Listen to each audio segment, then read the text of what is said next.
Hello everyone मु Muskan welcome back to my mini blog. आज सकाल सकाल पागटा मेघुआ होता लगुला वर्षा हे किंतु वर्षार ना गंध ही नाला। ये चुट्टी बदल रस सामान दि जाऊला तो आम पाखे डब्बाटे रखिलु। ब्रेकफास्ट मो सेमी उपमा खाई बाबा ये कलिजा आउ कम कानकुर्ता माछ आनी सब रोषे सरला बेले को देखु मो अवस्था झाड़ गाधे सारी से पवन खावाई टे बाहर आसी ये बसी जाइली।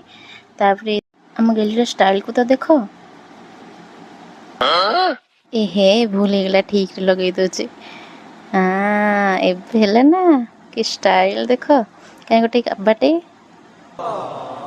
मो ननद नौने देखिए बाहर जॉब करती बोली सका आसी आम घर ये छाड़ दिखती सन्धार आसी नहीं जाती आती भितर आम माई भांजी पूरा क्लोज हो जाइए।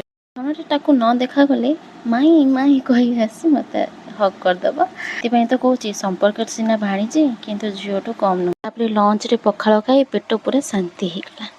रोची जय जगन्नाथ बाय बाय।